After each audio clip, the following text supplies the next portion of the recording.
Hello, my lovely butterfly, it's France. Today I would like to explore the amazing world of modeling paste with you. Or molding paste. Well, tomatoes, that thing that we use to add texture in mixed media.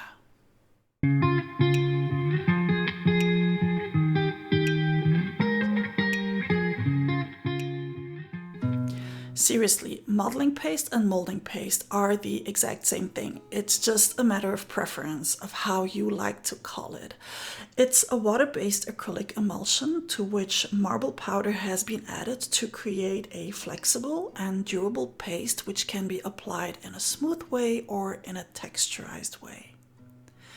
There are about as many kinds of modeling pastes out there as there are brands that manufacture them. Even more actually, because some brands have like a whole range of kinds of modeling paste. This is the light and the heavy modeling paste from Golden, and this one is the clear modeling paste from Decoart. Now, from the look that you have in the jar, you can already see that there is some kind of difference, but when you start to actually use them, there's even more. This is the grunge paste from Paper Artsy, and that's the fourth product that I will be testing today, side by side, giving them all the same kind of treatment so that you can see that there is an actual difference in the kind of modeling paste that you choose. I'm working on a piece of heavy watercolor paper using my all-time favorite palette knife to apply modeling paste. This one has a rectangle shape which allows me to apply the paste in a very smooth way, which is actually my favorite way of working with modeling paste. I'm starting with the light version of the modeling paste from Golden, which has a fluffy kind of texture when it's in the jar, and when dry will give me a coarse, quite porous modeling paste. Now, there is a difference between coarse in modeling paste and coarse when we talk about texture paste, because those have like real solid fillers, which will give you a completely different kind of texture.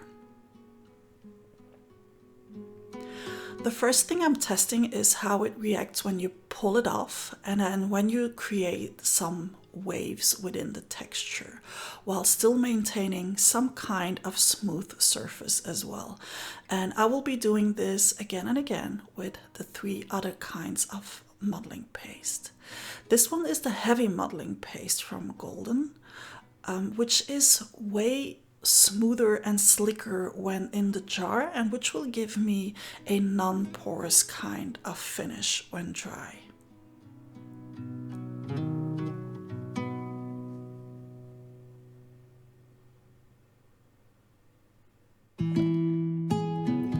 Because it is a kind of wetter modeling paste, you can see that it has this more stickiness to it when I try to pull it and lift it. It will stick to my palette knife for longer than the light modeling paste does.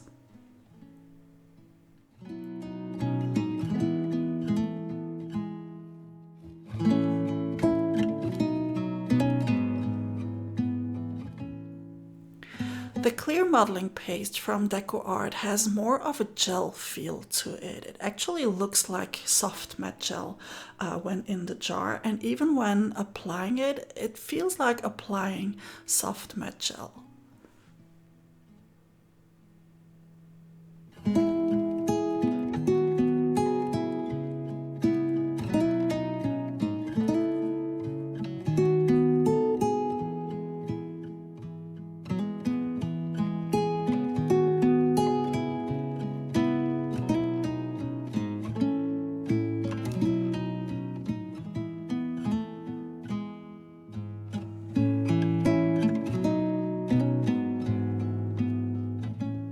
Fourth and last modeling paste in this little test is the grunge paste from Paper Artsy, which, as you can see, has a little bit more of a running texture when it's in the jar. It actually has a bit of something of melted cheese, without the taste probably. As the name suggests, it's perfect to create a grungy kind of texture on your project.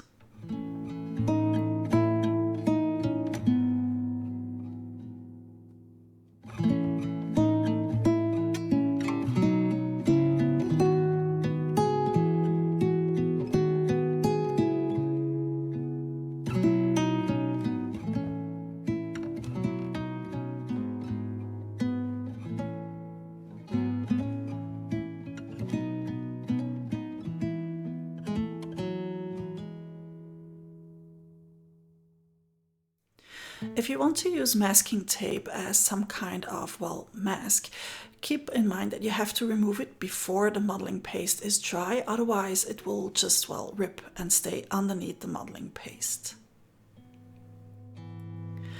And then it's just a matter of patience to leave it to dry, but the drying time will depend on a variety of elements like the thickness of your layer or the temperature, the humidity, the type of modeling paste that you used. One thing is sure, it's that the grunge paste is the fastest in drying. Next up, I wanted to see how it would react to color, and I used some Decoart 2, which is a water-soluble crayon, and I scraped it on the flattest part of each little rectangle.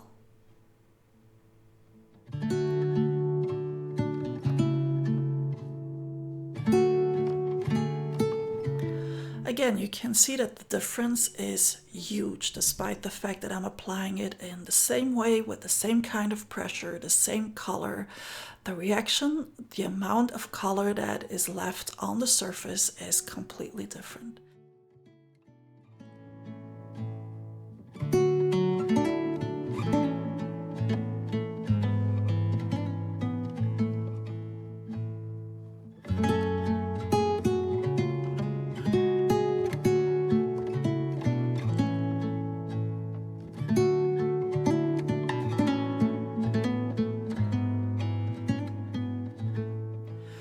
As I used a water-soluble crayon, I wanted to see how it would react if I added moist in the equation, so I went in with a baby wipe and moved the color around on each of the surfaces.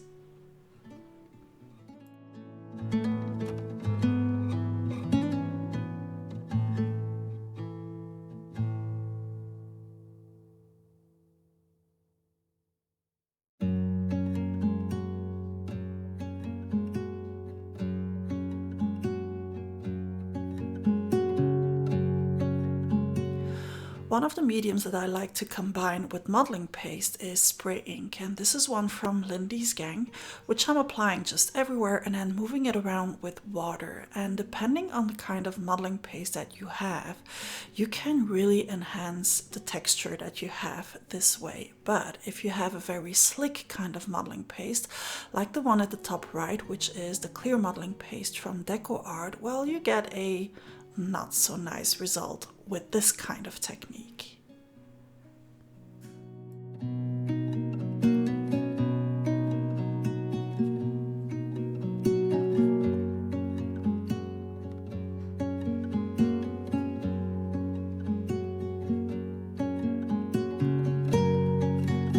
And this right here is exactly why I like the light modeling paste and the grunge paste so much, so the top left corner and the bottom right corner, because they really pick up on the color in such a nice way. These are all supposed to be sandable, so let's see how they react to some sanding.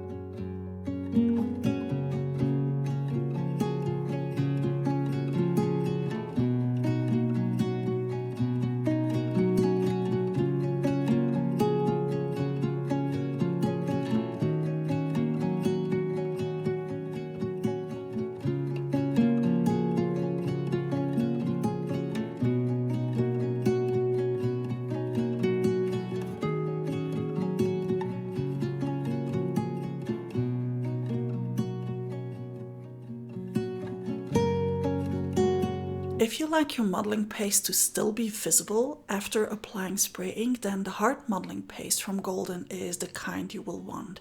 If on the other hand you like it to absorb the spray ink that you use, then the light modeling paste or the grunge paste from Paper Artsy is the one that you will want to use. But you can of course mix your color directly into the paste. So I will be using the same 4 pastes again in the same order, except that this time I'm mixing in the same amount of P-Coat Fresco Finish color into each paste.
If you want the least interference possible on the color it is you're mixing into the paste, then a clear kind of modeling paste, like the one from Decoart at the top right, is the kind of modeling paste that you will want. The other have a tendency to soften down the color because, well, they're white.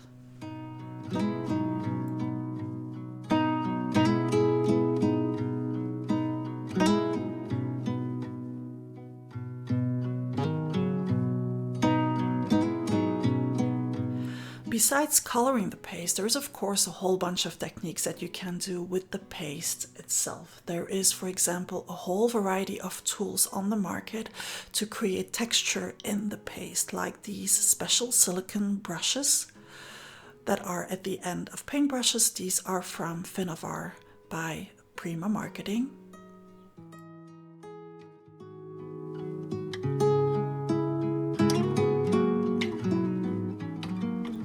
Or there is the cheaper variety, like these kind of scrapers that have all these kind of different edges that will give you a different kind of texture. What you do have to keep in mind if you want to use this kind of tool, however, is that your layer of modeling paste has to be thick enough.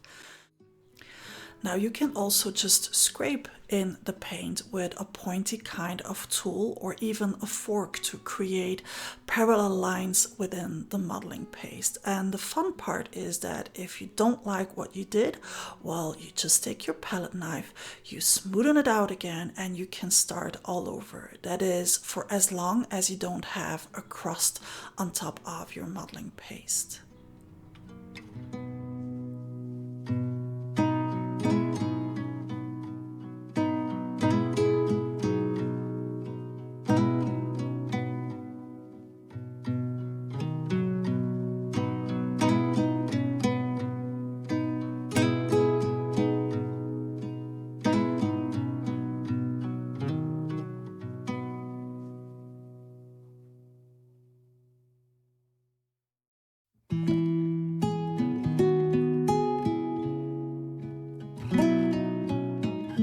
Another technique that I like to do when colorizing modeling paste with paint is to not mix the paint in entirely, so that when you apply it on your surface, it gives you like this marble effect.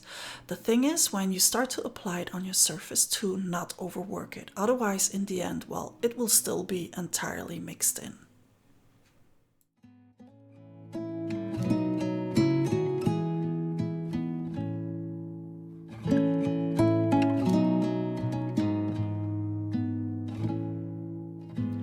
For the two first little demos, I used light modeling paste from Golden. For this third one, however, I'm switching to grungepaste because I want something that dries pretty fast.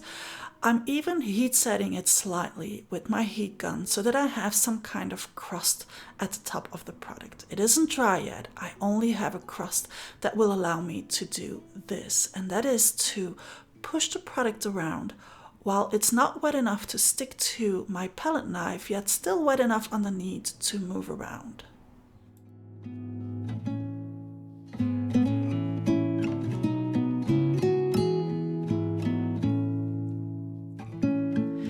And I will repeat this over and over until I have the surface that I like. So I dry and then I press, I dry and I press. And in the end, wait for it.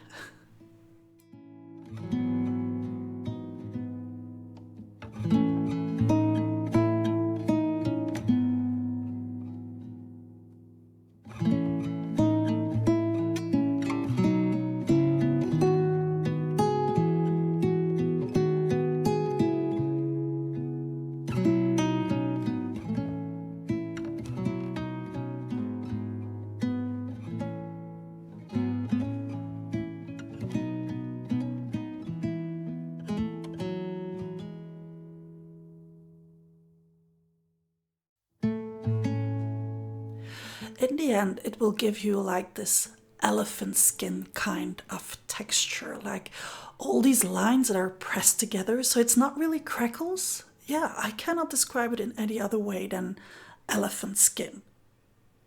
Add color to that and you have a scrumptious kind of texture. For For the last technique, I'm using two tools, being embossing ink and a stamp. I'm starting with, again, a layer of grunge paste. I could have done it with the light modeling paste as well. The hard modeling paste from Golden and the clear modeling paste from Decoart would not have been that easy for this kind of technique, which is to create texture in the texture paste by stamping in it. By inking up my stamp with embossing ink before going in, it will prevent some of the paste to stick to my stamp, which will make it easier to clean afterwards. You don't want to leave the paste to dry on your stamp because, well, that would basically kill your stamp, and they're way too expensive to do that.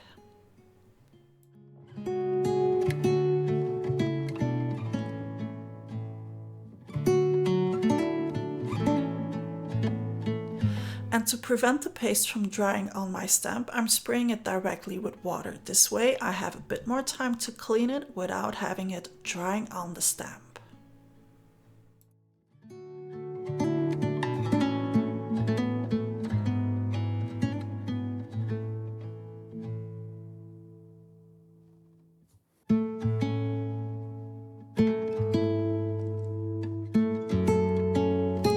I could have colorized the paste before starting to do all this. I could colorize it now that it's dry, but the purpose was to just show you a couple of things that you can do with the modeling paste. For the last part of this video, I prepped a mini tiny little project using my all-time favorite technique to do with modeling paste. I'm using light modeling paste from Golden to do it, and of course I'm using it with one of my stencils, being the circle stencil, and I'm mixing the color directly into the modeling paste before I give it all kind of treatments. Enjoy! Meanwhile, I would like to address the question as to which modeling paste you should actually get when you are beginning with mixed media. The thing is, I cannot answer to that question for you because it all depends on what kind of techniques you like and what your preferences are. So my advice would be, when you're watching this kind of video and you see a technique being done that you like, that really appeals to you, to write down the brand as well as the type of modeling paste that is being used. This way you will get a little list of products that could actually work for you.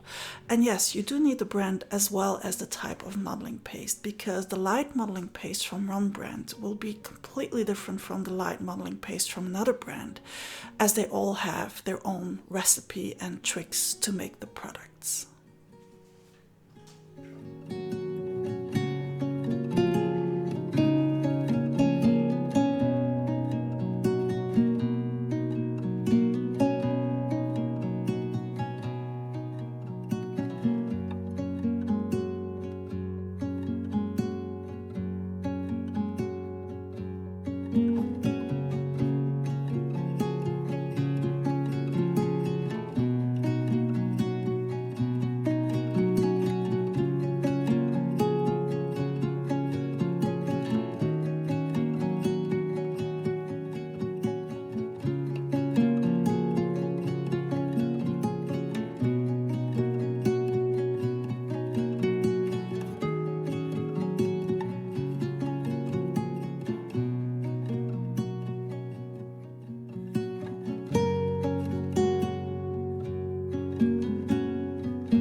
almost done with my little card, so before I say goodbye, if you like this kind of content, please do subscribe to my channel.